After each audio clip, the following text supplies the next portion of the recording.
કેમ છો વિદ્યાર્થી મિત્રો?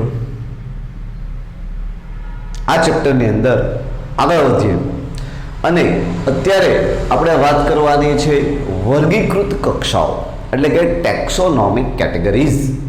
વાત કરીએ તો વર્ગીકરણ ક્લાસિફિકેશન આપણે લાસ્ટ લેક્ચરની અંદર કંઈક ચર્ચા કરતા હતા કે વર્ગીકરણમાં આપણે તેના લક્ષણોને આધારે ભાગ પાડીએ છીએ.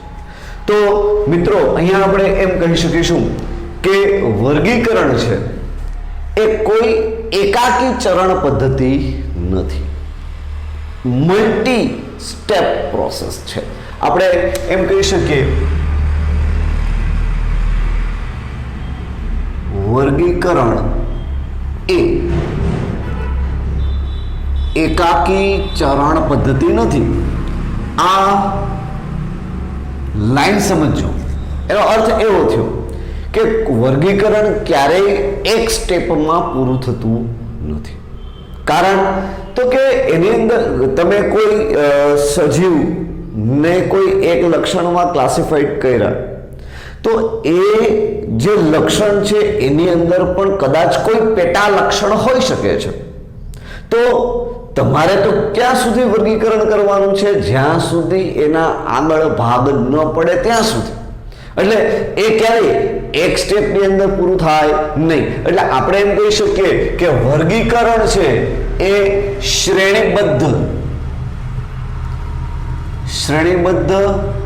ચરણો અથવા તો સ્ટેપ ધરાવતી પદ્ધતિ છે. અહીંયા નથી, આ છે. એક કરતા વધારે સ્ટેપ આપણે કદાચ એક્ઝામ્પલ આપીએ તો દાખલા તરીકે કોઈ આ એક સજીવ છે, એને ચોક્કસ લક્ષણોને આધારે તમે એને બે જૂથની અંદર ડિવાઈડ કર્યા છે. હવે તો કે એ જૂથની અંદર વળી પાછા કેટલાક પેટા લક્ષણો હશે. સમજાય છે ને? એ પેટા લક્ષણો ધરાવતા હશે.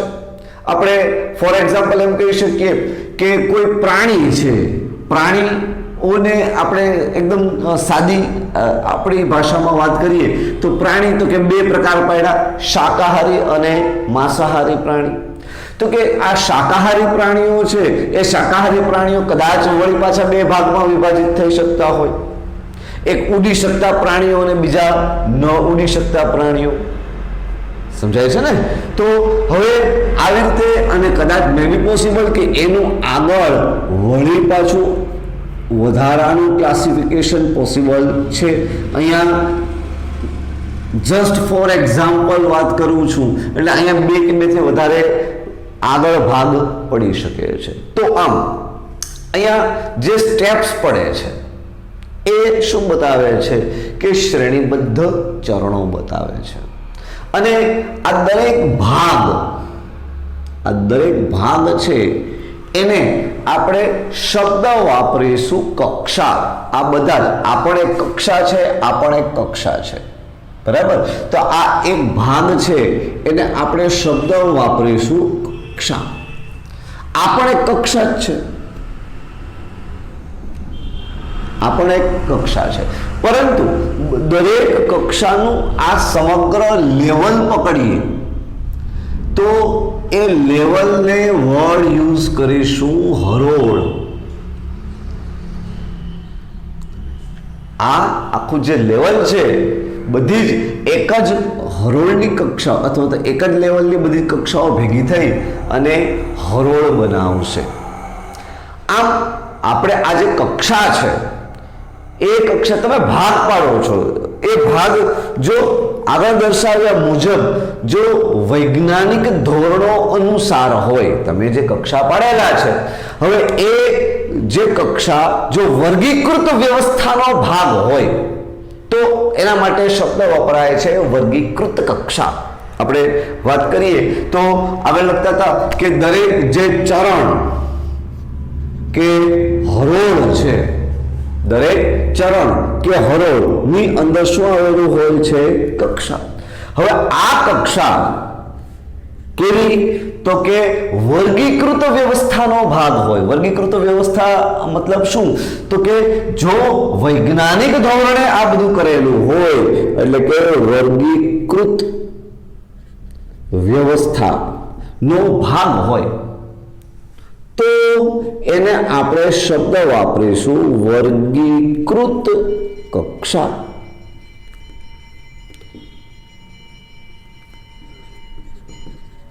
શબ્દ વાપરીશું વર્ગીકૃત કક્ષા.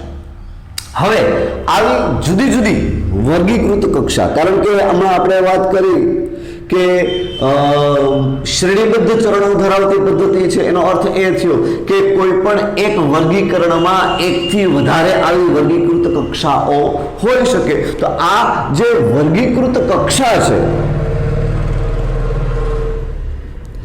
એના માટે ટેક્સોનોમી એટલે કે વર્ગીકરણ વિદ્યામાં શબ્દ વપરાય છે વર્ગકી અથવા તો ટેક્સોન. આવા ઘણા બધા ટેક્સોન ભેગા થઈ અને ટેક્સા એટલે કે વર્ગક રચે છે. હવે આમ જો વાત કરીએ ને તો ઘણા બધા સ્ટેપ્સ હોય. હવે કોઈ પણ સજીવનું વર્ગીકરણ કેટલા સ્ટેપ્સમાં થશે, આવી રીતે કેટલા ભાગ પાડશે, એનો આધાર એના શારીરિક દેહધાર્મિક પરિસ્થિતિકીય જટિલતા પર હોય છે. જેમ જટિલતા વધુ એમ એના વર્ગીકરણ માટે જે કક્ષાઓ પણ કેવી હશે? વધુ હશે. જેમ એની શારીરિક રચના અને દેહધાર્મિક રચના આપણે એમ કહી શકીએ કે પ્રમાણમાં સરળ હોય તો એના વર્ગીકરણ માટેના સ્ટેપ્સ છે એ કેવા હશે? ઓછા હશે. પણ જનરલી જે વનસ્પતિ અને પ્રાણીઓનું આપણે વર્ગીકરણ કરવાના છીએ ચેપ્ટર નંબર 2, 3 અને 4 ની અંદર, તો આ જે છે એ મલ્ટી સ્ટેપ પ્રોસેસ છે. તો એમાં જુદા જુદા કેવા વર્ગકો આવે છે એની જો ચર્ચા કરીએ તો સૌથી ઉપર સૃષ્ટિ, એની નીચે સમુદાય અથવા તો વિભાગ આ જનરલી શું છે? સમુદાય છે એ પ્રાણીઓમાં હોય છે અને વિભાગ છે એને વનસ્પતિઓ માટે વાપરવામાં આવે છે.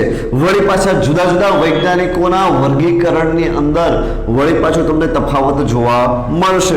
આગળ વાત કરીએ તો આ સમુદાય અથવા તો વિભાગ છે એની નીચે ઘણા બધા વર્ગોનો બનેલો છે.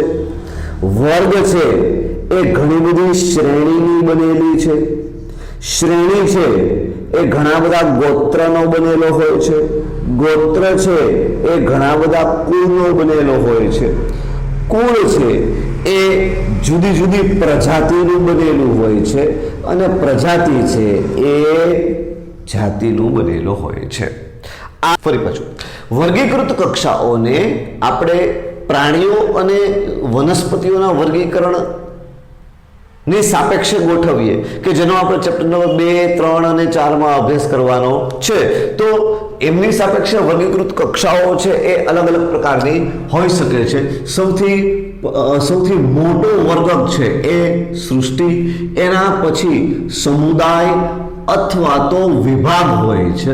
આ વિભાગ છે એ જનરલી વનસ્પતિ માટે હોય છે. સમુદાય છે એ ત્યારબાદ ઘણા વર્ગોમાં વિભાજિત હોય છે અથવા તો ઘણા બધા વર્ગો ભેગા થઈ અને સમુદાય બનાવે છે. હવે દરેક વર્ગ છે એ પોતે ઘણી બધી શ્રેણીનો બનેલો હોય છે. શ્રેણી છે એ ગોત્રથી બનેલી હોય છે. ગોત્ર એ કુળથી બનેલું હોય છે. કુળ એ આપણે એમ કહી શકીશું કે પ્રજાતિઓનું બનેલું હોય છે અને પ્રજાતિ છે એ જાતિની બનેલી હોય છે. સ્ટેપ્સ તમે જોઈ શકો છો. સૃષ્ટિ, પછી સમુદાય, વર્ગ, શ્રેણી, ગોત્ર, કુળ, પ્રજાતિ અને જાતિ. મિત્રો નીટ અને ગુજકેટની તૈયારી જે લોકો કરે છે તે લોકોએ આ ક્રમ ખાસ યાદ રાખવાના છે, કારણ કે MCQ ની અંદર આવી રીતે ક્રમ યોગ્ય ક્રમમાં ગોઠવો અથવા તો નાનાથી મોટા કે મોટાથી નાના જૂથ પ્રમાણે ગોઠવો, આવા પ્રશ્નો છે એ પૂછી શકાય છે. એટલે આ ક્રમ છે એ ખાસ યાદ રાખવો જરૂરી છે.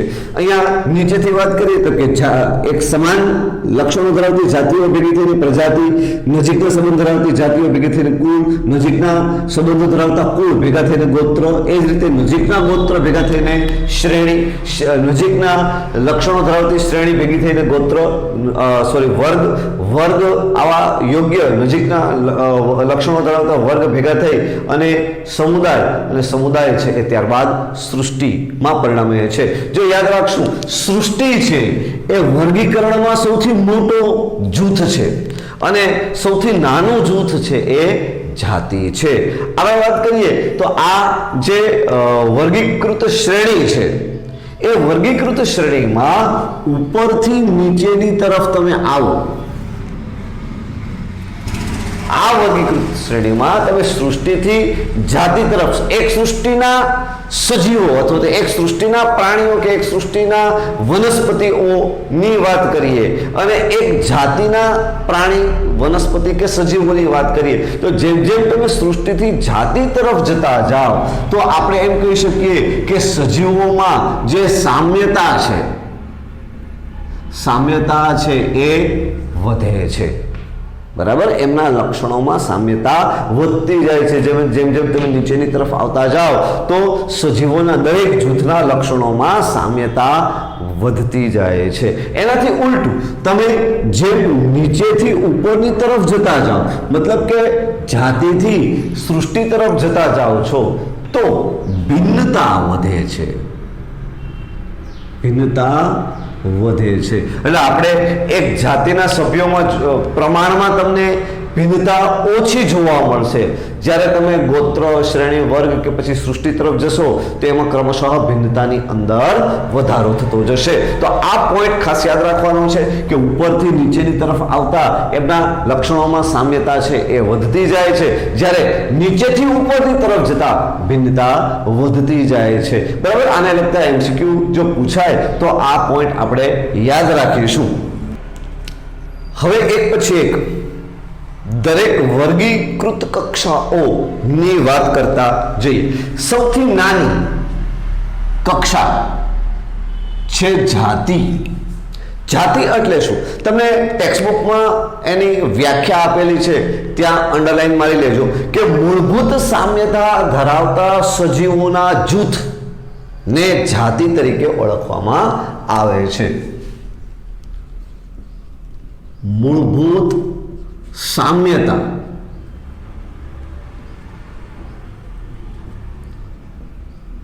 ધરાવતા જૂથની ગણના અથવા તો જૂથને જાતિ તરીકે ઓળખવામાં આવે છે. જો મિત્રો આ જાતિની વધુ સારી રીતે વ્યાખ્યા આપવી હોય તો એ રીતે યાદ રાખવાની છે તમારે, હું લખતો નથી, કે વધુમાં વધુ લક્ષણોમાં વધુને વધુ સામ્યતા ધરાવતા, વધુમાં વધુ લક્ષણોમાં વધુને વધુ સામ્યતા ધરાવતા અને આંતર પ્રજનન કરી પ્રજનનક્ષમ સંતતિનું નિર્માણ કરી શકતા સજીવોના જૂથને જાતિ તરીકે ઓળખવામાં આવે છે.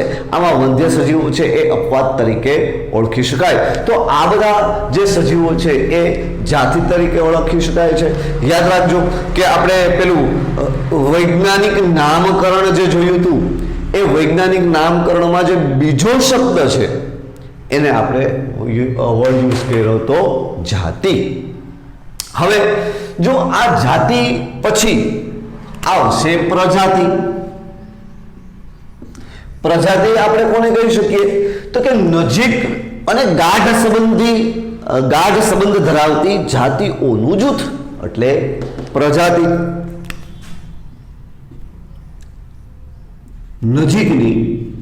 નજીકની અને ગાઢ સંબંધ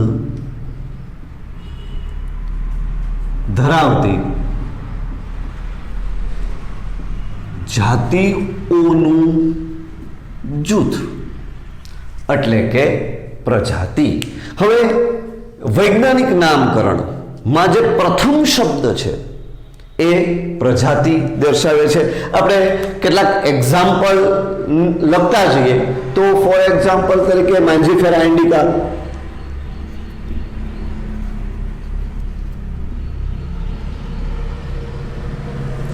આ જે છે એ આંબો છે. સોલનમ ટ્યુબરોઝમ,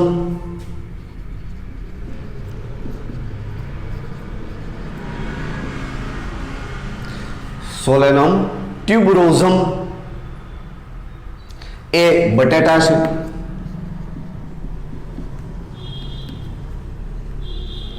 આ જ રીતે સોલનમ મેલોન્જેના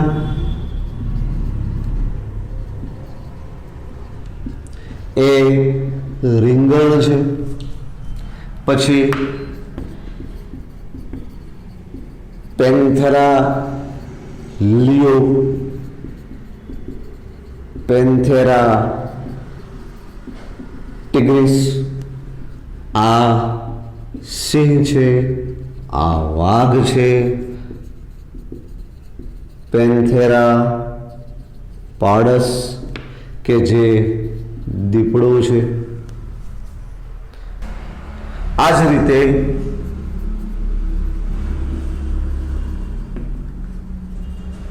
હોમો સેપિયન્સ એટલે કે માનવ, આધુનિક માનવ. તો મિત્રો આ જે વૈજ્ઞાનિક નામ છે, હા એક વાત સાચી કે આ બધા વૈજ્ઞાનિક નામ છે એ યાદ રાખવાના છે.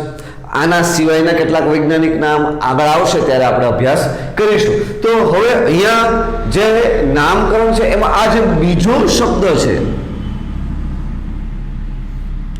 આ બીજો શબ્દ છે એ બધી જ જાતિઓ સૂચવે છે.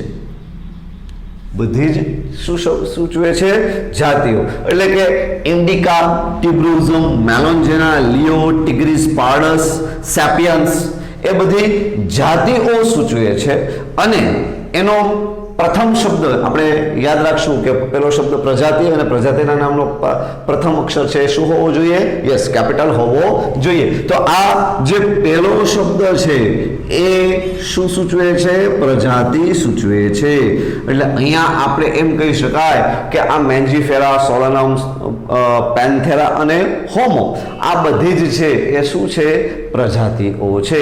એમાં જો અહીંયા તમને એવો વાત કરી કે નજીકની અને ગાઢ સંબંધ ધરાવતી જાતિઓનું જૂથ એટલે કે પ્રજાતિ. તો અહીંયા બટાટા અને રીંગણ એટલે કે ટ્યુબરોઝમ અને મેલોન્જેના છે એ પ્રમાણમાં દૈર્ધામિક કે રચનાકીય દ્રષ્ટિએ પ્રમાણમાં ઘણી બધી વધુ સામ્યતા ધરાવે છે. એટલે આ બંનેને સોલેનમ પ્રજાતિની અંદર મૂકવામાં આવે છે.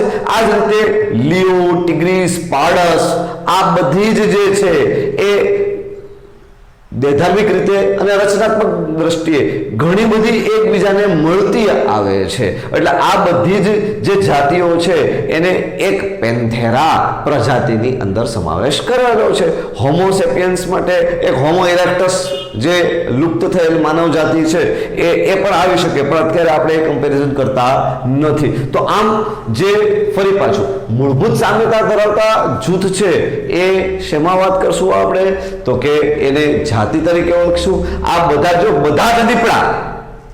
બધા જ દીપડાઓના લક્ષણોમાં તમને મેક્સિમમ સમાનતા જોવા મળશે.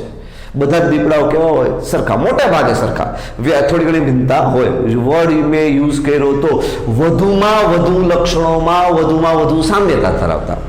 એટલે અહીંયા બધા જ દીપડા, બધા જ સિંહ, બધા જ વાઘ, બટેટા, રીંગણા, તો એમના લક્ષણોમાં મેક્સિમમ સરખાપણું જોવા મળે છે.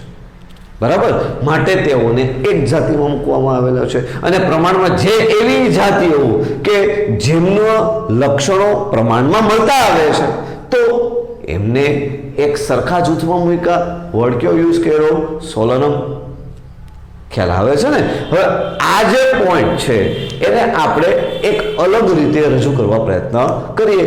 તમે પણ ચાર્ટ દોરી અને ટેક્સ્ટ બુકની અંદર સાચવી રાખજો. નીટમાં અને ગુજકેટમાં તો નહીં, સોરી, નીટની અંદર ખૂબ જ કામ આવશે. કારણ કે છેલ્લે જ્યારે ઘણું બધું ભેગું થઈ જાય ને ત્યારે ફાસ્ટ રિવિઝન કેવી રીતે કરી શકાય એ અગત્યનું છે. ફાસ્ટ રિવિઝનમાં તમને આ ચાર્ટ ખૂબ જ કામ આવશે. મિત્રો, જે આપણે આગળ દર્શાવ્યું હતું જાતિ અને પ્રજાતિ, એને સારી રીતે સમજવા માટે આપણે એને આવી રીતે એક ચાર્ટમાં કન્વર્ટ કરી નાખ્યું છે. અહીંયા જાતિ, આપણે હમણાં થોડી વાર પહેલા વાત કરતા હતા, મૂળભૂત સામ્યતા ધરાવતા સજીવોનું જૂથ, એને આપણે જાતિ તરીકે ઓળખ્યું હતું. આ જે જાતિના જે સભ્યો છે એ વધુમાં વધુ લક્ષણોમાં વધુમાં વધુ સામ્યતા ધરાવે છે અને આંતર પ્રજનન કરી અને પ્રજનનક્ષમ સંતતિનું નિર્માણ કરી શકે છે. લિયો, ટિગ્રીસ અને પાર્ડસ આ બધી શું છે? જાતિઓ છે.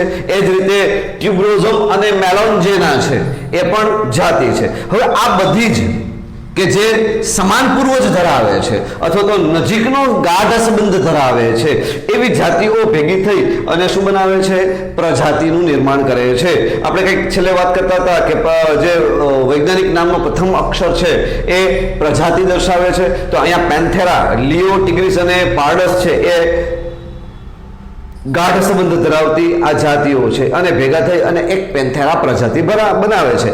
એ જ રીતે ટ્યુબ્રોઝમ અને મેલોન્જેના, રીંગણા, સોરી, બટાટા અને રીંગણા, આ બંને જે છે એ સમાન લક્ષણો, પ્રમાણમાં સમાન લક્ષણો ધરાવતી જાતિઓ છે. એ બંને ભેગા થઈ અને એક સોલેનમ નામની પ્રજાતિ બનાવે છે. હવે આગળ વાત કરીએ કે નજીકનો ગાઢ સંબંધ ધરાવતી જે પ્રજાતિઓ છે, દરેકનો નજીકનો ગાઢ સંબંધ ધરાવતી પ્રજાતિઓ ભેગા થઈ અને કુળ બનાવે છે. અહીંયા આપણે યાદ રાખીશું, ફરી પાછું, જેમ જેમ નીચેથી ઉપરની તરફ જતા જઈએ છે એમ સામ્યતા ઘટતી જાય છે, ભિન્નતા વધતી જાય છે. એટલે કે અહીંયા આપણે એમ કહી શકીએ કે પેન્થેરા અને ફેલિસ, ફેલિસ છે એ કેટ એટલે કે બિલાડીઓની પ્રજાતિ છે, બરાબર? ફેલિસ છે એ કેટ એટલે કે બિલાડીઓની, આ બધી બિગ કેટ્સ તરીકે ઓળખવામાં આવે છે. ડિસ્કવરી ચેનલ કે નેશનલ જિયોગ્રાફિક તમે જોતા હશો તો ઘણી વખત વર્ડ યુઝ કરે છે બિગ કેટ્સ. તો બિગ, આ બધા બિગ કેટ્સ છે, આ પ્રમાણમાં નાની છે, એ ફેલિસ પ્રજાતિમાં આવે છે. તો અહીંયા પેન્થેરા અને ફેલિસ એ બંને ભેગા થઈ અને એક કુળ એટલે કે ફેલિડીની અંદર આવે છે. એ જ રીતે આગળ વાત કરીએ તો અહીંયા પેટુનિયા, ધતુરા અને સોલેનમ, આ બધું જ ધતુરા, આ સોલેનમ, આ બંને ત્રણે ત્રણ જે પ્રજાતિઓ છે એ પ્રમાણમાં નજીકનો સંબંધ ધરાવતી છે. તેઓ એક સમાન પૂર્વજ ધરાવતી જાતિ એટલે કે સોલેનેસી તરીકે, સોલેનેસી કુળની અંદર એનો સમાવેશ થાય છે. એ જ રીતે અહીંયા તમને આપેલું છે કે એવા કુળ કે જેના લક્ષણો સરખા છે. અહીંયા કેનેડી, કેનેડી છે એ કૂતરાઓનું કુળ છે. જોજો, અહીંયા ફેલિડી અને કેનેડી. કુળની વાત કરીએ તો કુળની અંદર વાનસ્પતિક અને પ્રાજનનિક એમ બંને બાબતોને ધ્યાનમાં રાખવામાં આવે છે. તમે એમ કહેશો સર પ્રાણીઓમાં વાનસ્પતિક નહીં કેવી રીતે? તો ભાઈ અહીંયા બાહ્યકાર લક્ષણોની વાત થાય છે. તો અહીંયા બાહ્યકાર લક્ષણો ઉપરાંત પ્રાજનનિક લક્ષણોને પણ ધ્યાનમાં રાખવામાં આવે છે. તમે આ ફેલિડી કુળના સભ્યો વિશે વિચારો અને કેનેડી કુળના સભ્યો વિશે વિચારો તો બંનેમાં તમને નોંધપાત્ર ફેરફાર જોવા મળશે. આ જે બધા જ સભ્યો છે ફેલિડી કુળમાં કે જેમાં વાઘ, સિંહ, દીપડો અને બિલાડીઓનો સમાવેશ થાય છે એ ગોળ મોઢું ધરાવે છે, બરાબર? જ્યારે કેનેડી કુળના જે સભ્યો છે એમાં ડોગ આવે છે. ડોગ ફેમિલીની અંદર બધા જ કૂતરાઓ, વરુ, રીંછ આ બધાનો સમાવેશ થાય છે. જે હવે તમે એમ કહેશો યસ, હા, આગળની તરફ લંબાયેલું હોય છે, બરાબર? તો આ કેનેડી કુળના સભ્યો છે. તો હવે આપણે એમ કહી શકીશું કે જેમના નજીકના કુળ છે, એકદમ જે નજીકના લક્ષણો ધરાવતા કુળ ભેગા થઈ અને શું બનાવે છે? ગોત્ર બનાવે છે. અહીંયા જેમ જેમ ઉપરની તરફ જતા જઈએ એમ સામ્યતા ઘટતી જાય છે અને ભિન્નતા વધતી જાય છે. તો અહીંયા ફેલિડી અને કેનેડી બંને ભેગા થઈ અને કાર્નિવોરા નામનું ગોત્ર બનાવે છે. આગળ વાત કરીએ તો એક રીતે અહીંયા સોલેનેસી અને કોન્વોલ્યુલેસી આ બંને કુલ ભેગા થઈ અને પોલિમોનિયલ્સ નામનું ગોત્ર બનાવે છે. મિત્રો અહીંયા ખાસ યાદ રાખજો, તમારે આના લક્ષણોની અંદર ક્યાંય પડવાનું નથી. તમારે અત્યારે 11મા લેવલ પ્રમાણે આ માત્ર નામ યાદ રાખવાના છે. એના કેરેક્ટરિસ્ટિક્સ કે આઈડેન્ટિફિકેશનમાં તમારે પડવાનું નથી. એ હજી વાર છે. આપણે આગળ જ્યારે કોલેજમાં કે પછી MBBSમાં કે તમે આગળ અભ્યાસ કરવા જશો ત્યારે તમે આગળ એના વિશે ડિટેલમાં ભણીશો. તો હવે અહીંયા વાત કરીએ છીએ ગોત્ર. ગોત્રમાં આપણે કાર્નિવોરા અને પ્રાઇમેટા એ સસ્તન વર્ગ છે. એમાં પ્રાઇમેટામાં ખાસ કરીને માનવ, પછી વિવિધ પ્રકારના વાંદરા, ગિબન, ગોરિલા વગેરેનો સમાવેશ થાય છે. તો આ બધા જ આપણે લખીએ, માનવ અને વાંદરા એ બધા પ્રાઇમેટ્સની અંદર આવે છે. તો હવે આ બધા ભેગા થઈ અને એક સસ્તન વર્ગની રચના કરે છે. તમે એમ કહેશો કે સર આની અંદર કેમ વર્ગીકરણ નથી આપેલું? આની અંદર પણ વર્ગીકરણ છે, પણ વનસ્પતિઓ અને પ્રાણીઓની બંનેની જટિલતા જો વાત કરીએ આપણે આગળ, કે જેમ જેમ સજીવોની જટિલતા જુદી જુદી હોય એમ એના સ્ટેપ્સ કે એમના જે વર્ગીકરણની પદ્ધતિ બદલે છે. અહીંયા આપણે ખાલી લોઅર લેવલ પર એના કેવી રીતે સેટઅપ ગોઠવાય છે એ જોવાનું હતું, એટલે તમને અહીંયા આગળ વર્ગીકરણ આપેલું નથી. આના વિશે આપણે ચેપ્ટર નંબર 2 અને 3 ની અંદર સારી રીતે અભ્યાસ કરીશું. હવે અહીંયા વાત કરીએ તો સમાન લક્ષણો ધરાવતા ગોત્ર ભેગા થઈ અને કોઈ એક વર્ગ બનાવે છે. મિત્રો અહીંયા ફરી પાછું આપણે વાત કરી દઈએ છીએ કે જેમ તમે ઉપરની તરફ જાઓ છો તેમ સામ્યતા ઘટે છે અને ભિન્નતા વધે છે. તો હવે જો પ્રાણીઓની વાત કરીએ તો પ્રાણીઓમાં મત્સ્ય એટલે કે વિવિધ પ્રકારની માછલીઓ, ઉભયજીવીમાં દેડકાઓ છે, સરીસૃપ એટલે પેટે સરકીને ચાલતા પ્રાણીઓ, મગર, સાપ વગેરે. મગર, સાપ છે, કાચિંડા છે અને પેલા કાચબા વગેરે, વિહંગમાં બધા પક્ષીઓ, આ બધા જ ભેગા થઈ અને મેરુદંડી જેની પૃષ્ઠ બાજુએ નક્કર મેરુદંડ નામની રચના આવેલી હોય છે એવા સજીવો બનાવે છે. ઇન ફ્યુચર આપણે આગળ અભ્યાસ કરીશું કે અત્યારે આપણે જે આ બધા પ્રાણીઓના વર્ગ જે લખેલા છે એ પ્રાણીઓમાં પૃષ્ઠ બાજુએ મેરુદંડની રૂપાંતર કરોડસ્તંભની અંદર થાય છે અને જેની અંદર શું હોય છે? કરોડરજ્જુ ગોઠવાયેલું હોય છે. અમેરુદંડી કે જેને પૃષ્ઠ બાજુએ શરીરને આધાર આપવા માટે મેરુદંડ નામની રચના હોતી નથી એવા પ્રાણીઓને અમેરુદંડી પ્રાણીઓ તરીકે ઓળખવામાં આવે છે. એ બંને પ્રાણી સૃષ્ટિની અંદર આવે છે. મિત્રો ફરી પાછું